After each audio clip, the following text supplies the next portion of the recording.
خدا را اپنے آپ کو بے چین نہ کرو، بے قرار نہ کرو، بے سکون نہ کرو، رب کی یاد میں آ جاؤ، درود و سلام میں آ جاؤ، نعت کے حسن میں آؤ، تلاوت کی دنیا میں آؤ، سجدوں کے نور میں آؤ، آؤ کبھی کھول کے دل مسجد کی صفائیاں کریں، آؤ نہ کبھی کوئی بوڑھا دادی نانی دادا ان کے پاس بیٹھ کے پیر دبا کے اللہ کو راضی کریں۔ یہ کیف والی جگہ ہیں، یہ سرور والی جگہ۔ اتنی بے چین ہماری زندگی ہے، بے قرار ہے، تڑپتے ہوئے لوگ، لڑتے ہوئے لوگ، ایسے لگتا ہے اب ایک دوسرے کا گریبان تھام لیں گے، بے قرار بے چین۔ کسی کو انتظار کا کہا جانا کہ 10-20 منٹ کسی کا انتظار کرو، تو بعض لوگوں مجھے ایسے لگتا ہے جیسے یہ ان کا کلیجہ پھٹ جائے گا، ڈاکٹر کے انتظار میں بیٹھے ہیں تو بڑے پریشان ہیں۔ کسی کو ملنے گئے ہیں کو آدھا گھنٹہ بیٹھنا پڑ گیا تو بڑی دقت میں ہیں۔ اپنے آپ کو سکون دیں۔ آپ یقین کریں بڑا مزہ آتا ہے، کبھی کسی کا انتظار کرنا پڑے تو 2-4 تسبیح درود شریف پڑھی جاتی ہے، یعنی ذوق بن جاتا ہے کہ چلو اللہ نے موقع دیا ہے، کچھ سرکار کو یاد کر لیں، تنہائی مل گئی۔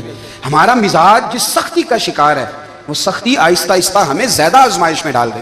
تو میرے بھائی زندگی میں اطمینان حسن ہے، اور وہ سب سے زیادہ اللہ کی یاد میں ملتا ہے، وہ سب سے زیادہ رب کریم کے ذکر میں، سب سے زیادہ جو چاہتا ہے نا دل ٹھنڈا رہے، زبان میٹھی رہے، وہ مدینے والے محبوب پہ درود و سلام پڑھا کرے، وہ حضور پہ درود و سلام پڑھا کرے، زبان میٹھی رہے گی۔ میرا ذاتی تجربہ ہے کہ جو آدمی اپنے اخلاق سنوارنا چاہے وہ حضور پہ درود شریف پڑھے، جو اپنے اخلاق سنوارنا چاہے، طبیعت کو ٹھنڈا رکھنا چاہے، وہ درود شریف پڑھے، اس کا دل سکون میں آئے گا۔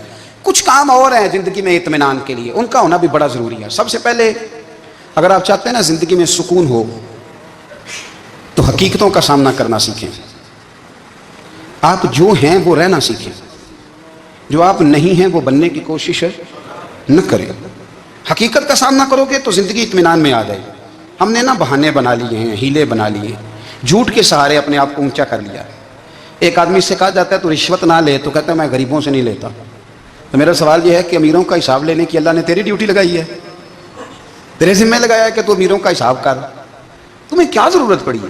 ہم نا بہانہ کرتے ہیں، رشوت لینے والے کا الگ بہانہ ہے اور سفارش والے کا الگ بہانہ ہے۔ حقیقت کا سامنا کریں، حقیقت کا، جو میرے ذمہ داریاں ہیں وہ میں نے پوری کرنی، جو آپ کی ذمہ داریاں ہیں وہ آپ جان نہ چھڑائیں، حقیقت پسند بنیں۔ میرے رسول کریم، پھر پڑھیے درود شریف صلی اللہ تعالی علیہ وسلم۔ حضور صلی اللہ علیہ وسلم نے فرمایا کہ میری بیٹی سیدہ فاطمہ الزہرا رضی اللہ تعالی عنہا صرف جنتی نہیں، جنتی عورتوں کی سردار ہے۔ لیکن حضور نے یہ بھی فرمایا کہ فاطمہ یہ خیال رکھنا اگر اللہ نے حساب پوچھا تو حساب تم نے خود دینا ہے۔ حقیقت کی طرف توجہ کرائی حضور نے، وہ صرف جنتی نہیں، جنتی عورتوں کی سردار ہیں، پر حقیقت کی جانب توجہ۔ میں حقیقت یہ ہے کہ اگر مالک نے حساب پوچھا تو اس کی تیاری بھی کرنی ہے۔ دیکھیں نا ہمیں کچھ یقین نہیں، اللہ معاف کرے کہ ہمارا حساب کیسا ہوگا، لیکن کتنے آزاد ہیں۔ یعنی بڑی دلیری سے بندے کہتے ہیں فجر نہیں پڑھتا جی، 3 پڑھتا ہوں جی، شاہ رہ جاتی ہے جی، کپڑے صاحب، بڑی دلیری سے۔ اور سیدہ فاطمہ الزہرا نے ساری رات مصلی باندھ رکھا ہے، حالانکہ انہیں یقین تھا کہ رب مجھے بغیر حساب کتاب جنت دے گا۔ حقیقت کا سامنا کریں، جو حقوق آپ کے ہیں وہ آپ نے ادا کرنے ہیں، جو ذمہ داریاں ہیں وہ ذمہ داریاں ہیں۔ دیکھیں نا حضرت موسیٰ کلیم اللہ علیہ السلام کے پاس اسرائیل روح نکالنے آئے تو حضرت موسیٰ نے تھپڑ مارا، آنکھ نکال دی، واپس گئے۔ اللہ انہوں نے تو جلال فرمایا ہے، کہا موسیٰ علیہ السلام سے کہیے بیل کی پشت پر ہاتھ رکھیں، جتنے بال ان کے دستے مبارک کے نیچے آئیں گے اتنے 1000 سال ان کی عمر بڑھا دی جائے گی۔ یعنی میرے کان میں کوئی بتا دے کہ جناب 60 سال بڑھ گئی، یا آپ کے کان میں کوئی کہہ دے تو خوشی ہوتی ہے کہ نہیں؟ لیکن یہ حقیقت پسندی نہیں، اس لیے کہ 60 بھی گزر جائیں گے، 70 بھی، یہ حقیقت نہیں۔ حضرت موسیٰ کلیم، چلے میں مثال دیتا ہوں، سمجھ لے 10 بال، حالانکہ بہت زیادہ آتے ہوں گے، 10 بال اگر حضرت موسیٰ کے ہاتھ کے نیچے آئے تو 10,000 سال تو عمر بڑھ گئی نا۔ 10 یعنی 10 سال نہیں، 10 100 نہیں، 10 بہت زیادہ تھی نا۔ حضرت موسیٰ کلیم اللہ علیہ السلام سے آ کے عرض کیا گیا حضور بیل کی پشت پر ہاتھ رکھیں، جتنے آپ کے ہاتھ کے نیچے بال آئیں گے اتنے 1000 سال عمر بڑھ جائے گی۔ تو حضرت موسیٰ نے حقیقت پسندی والی بات کی، فرمایا پھر کیا ہوگا؟ 10,000 سال کے بعد پھر کیا ہوگا؟ کہا حضور جانا تو پھر بھی ہے، فرمایا پھر ابھی چلتے ہیں۔ اگر جانا ہے نا، جانا ہے تو پھر، اگر جانا ہے تو پھر ابھی۔ اور سجنوں اگر نماز پڑھنی ہے تو ابھی کیوں نہیں؟ اگر داڑھی رکھنی ہے تو پھر رمضان کا انتظار کیوں کریں، ابھی کیوں نہیں؟ اگر سچ بولنا ہے تو پھر، اگر رزق حلال کھانا ہے تو پھر انتظار کاہے کا؟ حقیقت ہوتی ہے، بہانہ ہوتا ہے، حقیقت چھپ نہیں سکتی بناوٹ کے اصولوں سے، کیونکہ خوشبو آ نہیں سکتی کبھی کاغذ کے پھولوں سے۔ یہ بات یاد رکھیں۔ اگر جانا ہے تو حضرت کلیم فرمانے لگے پھر 10,000 سال کے بعد بھی جانا ہے تو آج بھی ہمیں بے قراری زندگی میں اس لیے کہ ہم حقیقت پسند نہیں، ہم بہانوں میں، ہم ہواؤں میں جیتے ہیں، ہواؤں میں خیالات میں زندگی گزارتے ہیں. بڑا ٹائم پڑا ہے. مثلاً کتنا میرے رسول کریم صلی اللہ تعالیٰ علیہ وآلہ وسلم نے ایک دن صحابہ سے فرمایا تمہیں حیا نہیں آتی؟ حضور کیا ہوا؟ فرمایا وہ والے مکان بناتے ہو جن میں تم رہ نہیں سکتے، وہ والا مال جمع کرتے ہو جو کھا نہیں سکتے، حیا نہیں آتی؟ عرض کی حضور حکم کریں. تو محبوب فرمانے لگے جوتے کا ایک تسمہ بند کرتا ہوں تو سوچتا ہوں دوسرا بند کرنے سے پہلے موت آ جائے گی. ایک سانس اندر جاتی ہے تو دوسرا آنے سے پہلے میں یاد کرتا ہوں کہ مجھے دنیا سے جانا ہے. تمہیں حیا نہیں آتی؟ وہ مکان بناتے ہو جن میں رہ ہی نہیں سکتے، وہ مال جمع کرتے ہو جو کھا. حقیقت پسند نہیں بھائی. ہم بہت سارے لوگ یہاں بڑی باتیں سناتے ہیں، بڑی، میں کہتا ہوں اصل میں نا زیادہ باتیں سنا کے نا بیچارہ اپنے آپ کو مطمئن کرنا چاہتا ہے. اصل بات یہ ہے کہ اندر سے نا ہلا ہوا ہے، کچھ بھی نہیں، بڑا زیادہ ہنستا ہے اور مجھے لگتا ہے کہ کوئی گہرا زخم چھپا رہا ہے. اس لیے ملمہ سازی، حقیقت پسند بنو، حقیقت پسند. یاد رکھنا من ترک صلاۃ متعمدا فقد کفر. میرے رسول نے حقیقت بیان کی، فرمایا جس نے ایک نماز بھی جان بوجھ کے چھوڑی اس نے رب کے رب ہونے کا انکار کیا، اس نے کفران نعمت کیا. یہ حقیقت ہے، کوئی کلیریفیکیشن نہیں، کوئی وضاحت نہیں. جو نماز نہیں پڑھتا جھوٹ بولتا ہے، غلط بیانی کرتا ہے. جو شخص رزق حرام کما کے کہتا ہے کہ اس کے بغیر گزارا نہیں چلتا وہ جھوٹ بولتا ہے. اس لیے کہ رب فرماتا ہے جب تجھے پیدا کیا ہے تو تیرا رزق میرے ذمہ ہے. اللہ فرماتا ہے کہ لا یکلف اللہ نفسا الا وسعها، میں کسی پر وہ بوجھ نہیں ڈالتا جو اٹھا نہ سکے. نماز فرض کیا اس کا مطلب ہے ہم پڑھنے کے قابل ہیں. اس نے ہمارے ذمہ داریاں لگائی ہیں تو مطلب یہ ہے کہ ہم ذمہ داریاں ادا کرنے کے قابل ہیں، ورنہ وہ کہتا ہے میں وہ بوجھ ڈالتا ہی نہیں جو تجھ سے اٹھایا نہ جائے. اگر چاہتے ہو کہ زندگی میں اطمینان ملے تو خدا را حقیقت پسند والی زندگی گزارو. یہ فضاؤں میں زندہ رہنا، ہواؤں میں، اللہ بڑا معاف کرنے والا ہے، اللہ بڑا کریم ہے، معاف کر دے گا. تو بھئی یہ بات صحابہ کو بھی پتا تھی، یہ اہل بیت کو بھی خبر تھی، تو وہ تو ایک ایک بات کا لحاظ کرتے تھے. یہ غوث اعظم کو بھی پتا تھی، یہ ان کے والد کو بھی پتا تھی جنہوں نے کسی کا ایک سیب کھا لیا تھا تو 12 سال اس کے گھر میں نوکری کرتے رہے. انہیں نہیں پتا تھا اللہ بڑا کریم ہے، معاف کر دے گا، ایک سیب ہی ہے نا. تو حقیقت پسندی آپ کو سکون دے گی. اور اگر آپ نے اپنے آپ کو غیر مطمئن کیا ہوا ہے، بات کچھ اور ہے، اور آپ نے اپنے آپ کو ڈال کسی اور طرف لیا ہے، تو پھر آپ کو سکون مل سکتا. سکون حقیقت پسندی میں، اصل میں سکون ہوتا ہے، اداکاری میں سکون نہیں ہوتا. تیسری بات سنیں، اگر آپ چاہتے ہیں زندگی میں مطمئن رہیں تو دنیا داروں سے امیدیں توڑ دیں، اللہ اور اس کے رسول سے امید وابستہ کریں، اولیاء اللہ سے امیدیں وابستہ کریں، صحابہ اور اہل بیت سے امیدیں، اللہ اور اللہ والوں سے امیدیں، دنیا داروں سے امیدیں. آپ کو پتہ ہے دنیا دار کی تباہی کب ہوتی ہے؟ جب انہیں خوش آمدی مل جاتا ہے. چودھری کا بیڑا اس وقت غرق ہوتا ہے جب اسے چودھری کہنے والے زیادہ ہو جاتے ہیں. سیٹھ صاحب اور نواب صاحب بیچارے تباہ تب ہوتے ہیں بھولے پان میں جب ان کے دائیں بائیں ریلا ہوتا ہے سیٹھ صاحب کہنے کا. لوگ انہیں کھانا چاہتے ہیں، پیار ان کا نہیں ہوتا، ان کی جیب کا ہوتا ہے. محبت ان سے نہیں ہوتی، ان کی کرسی سے ہوتی ہے. ضروریات کا پیار ہوتا ہے، تباہ کر دیا جاتا ہے. ہماری ساری توقعات دنیا داروں سے وابستہ ہو گئی ہیں. ناراض نہ ہونا، پیروں نے، مولویوں نے، درویشوں نے، انہوں نے بھی سیٹ رکھے ہوئے جلسوں کی صدارت کرانے کے لیے. یعنی مذہبی جلسہ ہے، اس میں بہت زبردست پڑھے لکھے صاحب تقویٰ عالم کا خطاب ہے، اور کی صدارت وہ بندہ کر رہا ہے جس نے عشاء کی نماز بھی نہیں پڑھی. وہ بندہ صدارت کر رہا ہے، کیوں؟ اس لیے کہ اس نے ₹1,00,000 دیا محفل میں. خدا را دنیا داروں سے امیدیں چھوڑ دیں ورنہ آپ کمزور پڑ جائیں گے، آپ کی امیدیں ٹوٹیں گی.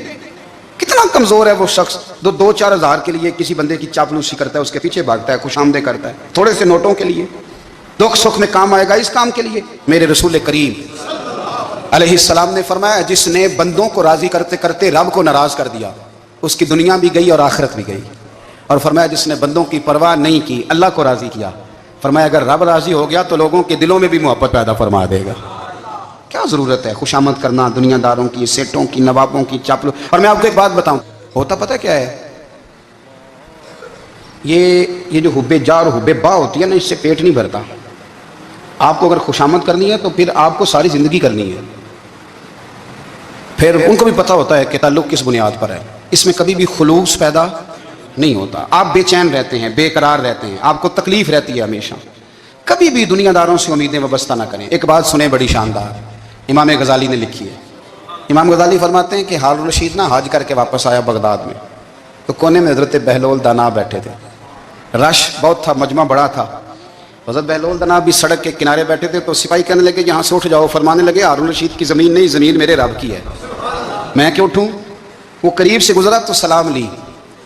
آپ نے اس کا پروٹوکول دیکھا تو فرمانے لگے ہارون رشید تجھ سے تگڑے تگڑے موٹے موٹے پروٹوکول میں نے لوگوں کے دیکھے ہیں، اور یہ جو تیرے دائیں بائیں آج تیرے نعرے لگا رہے ہیں یہ پہلے ان لوگوں کے نعرے لگایا کرتے تھے، اور تھوڑا وقت گزرنے دے، جو تیرے بعد آئے گا نا یہ سارے پھر ان کے نعرے بھی لگائیں گے. تو جھوٹ کی دنیا میں زندہ ہے، ان سے تو نے امیدیں وابستہ کی ہیں، یہ کل اس کے نعرے لگائیں گے. اس کے دل پہ بڑا اثر ہوا، گھوڑے سے اتر آیا، آگے کہنے لگا حضور آپ نے مجھے بڑی اچھی نصیحت کی ہے، میرا دل بڑا ٹھنڈا ہوا ہے. میں نے سنا ہے آپ مقروض ہیں، کچھ لوگوں کا قرض، تو مجھے کوئی حکم ہی کر دیں. آپ ہنسنے لگے، فرمانے لگے یار تو بڑا ہی بیوقوف ہے، بڑا ہی بیوقوف ہے تو، میں تجھے نصیحت کر رہا ہوں تو مجھے الجھا رہا ہے، حضور کوئی حکم کر دیں. کیا خوبصورت انداز ہے رب کریم کے بندوں کا. حضرت بہلول دانا فرمانے لگے تیرا رب کون ہے؟ کہا اللہ. تو فرمایا میرا کون ہے؟ کہا اللہ. فرمانے لگے یہ تو نہیں نہ ہو سکتا کہ اللہ ہارون رشید کو دیتا رہے اور بہلول دانا کو بھول ہی جائے، یہ تو نہیں نہ ہو سکتا کہ ہارون رشید کو دیتا رہے اور بہلول دانا کو بھول جائے. فرمایا اس کا دل، اس کا ارادہ ہوا، ارادہ قدرت ہوا کہ بہلول مقروض رہنا چاہیے، تو اگر رب مجھے رکھنا چاہتا ہے، دکھ قبول محمد بخشا راضی رہن پیارے، اگر وہ چاہتا ہے میں مقروض رہوں تو میں بھی چاہتا ہوں کہ میں مقروض ہی رہوں. یہ تو نہیں نہ ہو سکتا کہ تجھے دے اور مجھے نہ دے. فرمایا میری تجھ سے کوئی امید نہیں، مجھے جب بھی دے گا میرا رب بھی دے گا، اور وہ دے گا تو پھر انشاءاللہ خزانے کھول کے دے گا. دنیا داروں سے امیدیں وابستہ کرنا، لوگوں کے پیچھے، یہ چھوڑ دیں. آپ بے چین رہیں گے، بے قرار رہیں گے. اللہ والوں سے ضرور امیدیں وابستہ کریں، اس لیے کہ ان کے پاس جو کچھ ہوتا ہے وہ دراصل رب کا ہی ہوتا ہے. لیکن سیٹھوں سے، نوابوں سے، سیاستدانوں سے باز آ جائیں. ہماری بڑی امیدیں وابستہ ہیں. میں اکثر کہتا ہوں جتنے پھیرے نوکری کے لیے دنیا دار کے دروازے پہ لگائے ہیں نا، اس سے کم دفعہ مسجد میں نفل پڑے ہوتے تو رب اتنی بڑی مہربانی فرما دیتا. تیسری بات یہ یاد رکھیں، اگر سکون لینا چاہتے ہیں نا، اگر سکون لینا چاہتے ہو نا تو لوگوں کو ڈسکس کرنا بند کر دو. کس کو اللہ نے کتنے پیسے دیے ہیں وہ جانے اور اللہ جانے، کس کو اللہ نے کتنی گاڑیاں دی ہیں وہ جانے، اور لوگوں کو ڈسکس کرنا. جی یعنی میں ایک جگہ بیٹھا تھا تو ایک صاحب گاڑی والا گزرا، گاڑی میں بیٹھ کے، اس کا پڑوسی تھا، کہندے تھا منہ ہے کار والا. میں کہ وہ تے ہے تاں ہی بیٹھا ہے.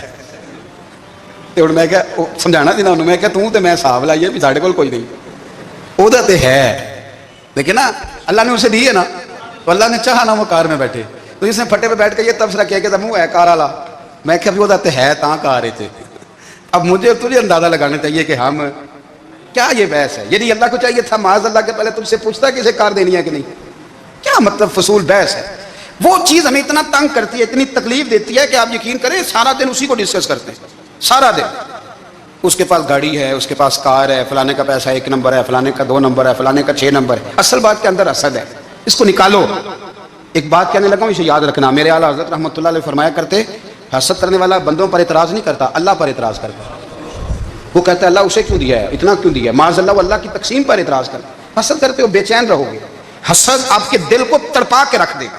چھوڑے، اللہ بڑا کریم ہے، جس کو جہاں چاہتا ہے وہاں بٹھا دیتا ہے. آپ قطعاً اس بحث میں نہ پڑیں کہ اللہ نے کس کو کتنا دیا ہے، کب دیا ہے، کیوں دیا ہے، وہ بڑا بے نیاز ہے.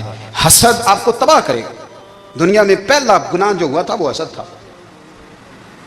ابلیس نے حضرت آدم سے حسد کیا، کہنے لگا میں بہتر ہوں، سرداری اس کو مل رہی ہے، یہ تو اللہ کو پتہ ہے نا کس کو دینی ہے. اور دنیا میں پہلا قتل حسد کی وجہ سے ہوا. حابیل قابیل کے درمیان حسد کا معاملہ تھا. خاتون کا نکاح اس سے کیوں ہو رہا ہے، مجھ سے ہونا چاہیے. حسد تباہی کرتا. آپ یقین کریں، یعنی دکاندار کے سامنے دوسری دکان پر دیا پریشان ہو جاتا ہے. وہ کہتا ہے میرا کیا بنے گا، لا حول ولا قوت الا باللہ العلی العظیم. یعنی تیرا کیا خیال ہے کہ تیرے حصے کی روٹی وہ کھا جائے گا. اتنا چھوٹا دل. یعنی تیرا موقف یہ ہے کہ تیرے حصے کا نصیب اس تک چلا جائے گا، یہ تیری خواہش ہے. ایک دوسرے کی کمزوریاں بیان کرنا، اس کا تو مال ہی ناقص ہے جی، اس کے تو پاس ہی کچھ نہیں. یہ تو کمزور لوگوں کا طریقہ ہے. میرے رسول کریم علیہ السلام گزر رہے تھے، پت جھڑ کا موسم تھا، خزاں کا موسم تھا، درختوں کے پتے جھڑ رہے تھے. صحابہ کو ساتھ لے کے حضور گزرے اور ایک درخت کی ٹہنی کو پکڑ کے حضور نے ہلایا. صحابہ فرماتے ہیں کہ چھم چھم اس کے پتے گرے، زمین پر ڈھیر لگ گیا. حضور نے فرمایا دیکھا تم نے کیا ہوا؟ حضور ہاں. فرمایا کتنی تیزی سے پتے جھڑے ہیں، صرف تنا رہ گیا ہے اور خالی ٹہنیاں رہ گئی ہیں، کوئی حسن بچا ہے؟ حضور نہیں.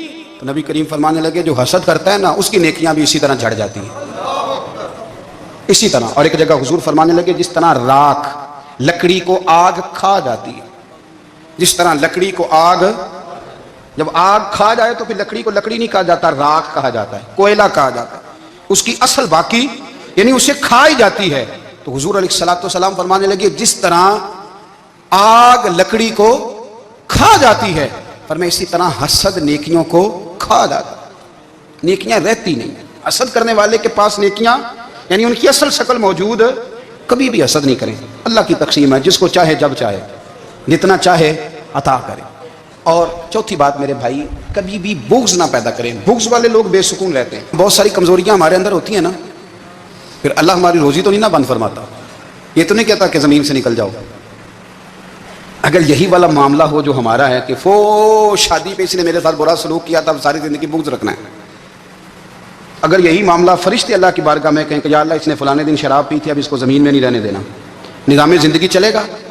اگر اللہ ہمیں معاف کرتا ہے تو ہم بندوں کو معاف کیوں نہیں کرتے؟ آپ یقین کریں اتنی لمبی عداوتیں, اتنا لمبا حسد, اتنا لمبا بغض, اتنا لمبا. حدیث میں نے پڑھی, میں حیران رہ گیا. میرے نبی کریم علیہ الصلوۃ والسلام نے فرمایا اپنی بیوی سے کبھی بغض نہ رکھنا. اگر اس کی ایک بات ناپسند ہو تو اسے چھوڑ کے وہ بات دیکھو جو تمہیں پسند ہے. میں اس حدیث کو پڑھ کے سوچنے لگا کہ کیا بیوی کا بھی بغض رکھتے ہیں لوگ؟ اب حضور نے کہا ہے تو اس کا مطلب ہے لوگ بیوی کا بغض بھی رکھتے ہیں. اب اس پر استدلال کر کے مجھے کہنا پڑے گا کہ سسرال والوں کا بغض بھی رکھتے ہیں. کہنا پڑے گا کہ بھائی کے سسرال والوں سے بھی بغض رکھتے. اس حدیث کی روشنی میں سمجھا کہ لوگ بھابھی کا بغض رکھتے ہیں. بغض, ورنہ عادتیں تمہاری بھی کئی بری ہوتی ہیں. اگر عادات ایک وجہ بنے اختلاف کی تو عادتیں تمہاری بھی کئی بری ہیں, لیکن ہم اپنی بری عادتوں سمیت اپنے آپ سے پیار کرتے ہیں, اور سامنے والے کی ایک بھی عادت بری ہو تو اس سے بغض رکھتے ہیں. بغض نہ پیدا کریں. میرے نبی پاک علیہ الصلوۃ والسلام نے فرمایا کچھ چیزیں تمہارے دین کو مونڈ ڈالیں گی, تباہ کر دیں گی, کاٹ دیں گی. حضور کون سی؟ فرمایا حسد, تکبر اور بغض, یہ تمہارے دین کو تباہ کر دیں. ہم بے چین اس لیے ہیں کہ ہم نے بہت سارے لوگوں کا بغض پالا ہوا ہے, اور ہر فیلڈ میں سیاستدان نے سیاستدان کا, ذاتیات پر اتر کے بات کرتے ہیں, معزز ترین لوگ, تاجر نے تاجر کا, اللہ ماشاءاللہ بعض جگہ پہ اہل علم بھی ایک دوسرے سے عداوت رکھتے ہیں. خدا را دل رب کریم کے آنے کا ٹھکانہ ہے. یہ صاف ہوگا تو اس میں رب رسول کے جلوے ہوگے. اگر اس میں عداوت ہو, اس میں بغض ہو, اس میں کینہ ہو, نفاق ہو, سنیں میرے رسول کریم حضرت ابوبکر صدیق رضی اللہ تعالیٰ عنہ کہتے ہیں میں رو ہی پڑا. مکہ فتح ہوا نا, تو اکرمہ بن ابو جہل نے پیغام بھیجا کہ میں نا کلمہ پڑھنے کے لیے آ رہا ہوں. بات لمبی ہے, میں موضوع پہ رہنا چاہتا ہوں. کہتے ہیں جب وہ آنے لگا نا تو نبی پاک نے ہم سب کو بلایا, ہم حاضر خدمت ہوئے. تو حضور فرمانے لگے کہ اس کے باپ نے نا بڑا ظلم کیا ہے ہمارے ساتھ, ابو جہل نے بڑا ستایا ہے, بڑی تکلیف دی ہے, آپ مجھے بتلائیں. تو وہ ایک دفعہ کسی شادی پہ بحث ہوتی ہے بیوی کے بھائی کے ساتھ, پھر ساری زندگی اس بیچارے کو معافی. وہ 10 دفعہ گھر آتا ہے, معافی مانگنے پر سوال ہی نہیں پیدا ہوتا. میں مجھے ہی کہہ دیا, یعنی پھر مجھے ہی کہہ دیا آپ نے, اور میری شان میں بے ادبی, اور پھر میں معاف کر دوں. توبہ توبہ توبہ, یہ کیسے ہو سکتا ہے؟ میری ناک نیچی ہو جائے گی, اور آپ نے مجھے کہہ دیا, سوال ہی نہیں پیدا ہوتا. اور یہ رونا میں اکثر ہوتا ہوں کہ شادی والے دن داماد صاحب کا زیادہ دماغ خراب ہوتا ہے. جب چھوٹی سالی کی شادی ہوتی ہے نا, اس دن اس کو بخار چڑھتا ہے, کوئی اس کو کان میں کہتا ہے تیری عزت نہیں کر دے, اس دن اس کا دماغ خراب ہو جاتا ہے, بچے اٹھا کے نکل آتا ہے. وہ بیچارہ سسر منتیں کر رہا ہوتا ہے کہ تیری مہربانی آ جا, یہ عزت کرا رہا ہے. تو میں نے کہا احتجاج کر کے جو عزت کرائی جاتی ہے وہ عزت نہیں ہوتی. ہاں, یہاں مانگ کے عزت لیتے ہیں لوگ, یا احتجاج کی کوئی عزت ہے؟ آپ کے اندر کمالات اتنے ہوں کہ آپ کی عزت کرنے کو دل چاہے, یعنی مزہ آئے, یعنی لطف آئے, یعنی آپ دور بیٹھے ہوں تو کسی کا دل کرے آپ کو اسٹیج پہ بلانے کے لیے. یہ کیا بات ہوئی کہ چھائے جانا اور بھاگ کے آگے جانا؟ ان سے نکلیں. اکرمہ بن ابو جہل کلمہ پڑھنے کے ارادے سے آ رہے ہیں. حضور علیہ السلام نے صحابہ کو بلایا. کتنی زیادہ دعوت رکھی جا سکتی تھی معاذ اللہ؟ کب سے وہ چلا تھا ظلم کرنے, اور اس کے بعد اس کا بیٹا شروع ہو گیا. کتنی باتیں تھیں جو ناقابل معافی تھیں, پر کریم رسول نے ہمیں بتلایا ہے کہ سکون والی زندگی کہتے کس کو ہے. جب سب لوگ جمع ہو گئے تو حضور نے فرمایا بھائی وہ کلمہ پڑھنے آ رہا ہے, اس کے باپ نے ظلم بڑے کیے ہیں, پر میری نصیحت یہ ہے کہ اس کے سامنے اس کے باپ کو برا نہ کہے. خبردار, کوئی اس کے سامنے کوئی بات نہ کرے. اب وہ کلمہ پڑھنے آ رہا ہے, مطیع ہو کے آ رہا ہے, بان کے آ رہا ہے. کہتے ہیں اللہ کے رسول نے نا کافی دیر تک خطبہ دیا, بریفنگ دی, بات سمجھائی. جناب صدیق اکبر کہتے ہیں میں رو پڑا. ایک صحابی مجھے کہنے لگے تمہیں کیا ہوا؟ تو میں نے کہا میں مصطفیٰ کی رحمت پہ رو رہا ہوں. دیکھو کن کے لیے حضور گراؤنڈ بنا رہے ہیں. اے دیکھو کن کے لیے حضور تیاری کر رہے ہیں جنہوں نے ساری زندگی دشمنی کی. خدا را یہ اندر سے عداوتیں نکال پھینکو. او بھائی اتنا تو لمبا ٹائم ہی کوئی نہیں, اتنا تو وقت ہی کوئی نہیں, اس کو صاف رکھو. بندہ کوئی کر بھی گیا تو کوئی حرج نہیں. چنگی مندی سجنا کولوں 100 واری ہو جاندی, یار یاراں دا گلا نہیں کر دے. اصل پریت یار یاراں دا جڑا گلا کردا تے یار نہیں دے ہوندا. ہاں پکی بات, پکی پیڈی. میرا ایک سنگی مجھے آ کے کہنے لگا فلانی جگہ بندہ یہ بات کر رہا تھا. میں کہ تو اوتھے ہی سیں سوندا سیں, تو بھی نال ہی سیں. میرا تو سجن بات سن ہی نہیں سکتا. چنگی مندی سجنا کولوں 100 واری ہو جاندی, یار یاراں دا گلا نہیں کر دے. اصل پریت جنہاں دی. ہاں جو بندے پھر ہوتے اس طرح کے ان کے لیے بھی میاں صاحب نے کہا ہے, ان کے لیے بھی میاں صاحب نے کہا ہے, ان کے لیے بھی آپ نے بات ارشاد فرمائی ہے. آپ نے فرمایا چنگا ہویا لڑ نیڑیوں چھٹا کتے عمر نہیں لنگی ساری, بے قدراں دی یاری کولوں توبہ لکھ لکھ واری. او چنگا ہویا لڑ نیڑیوں چھٹا کتے عمر نہیں لنگی ساری.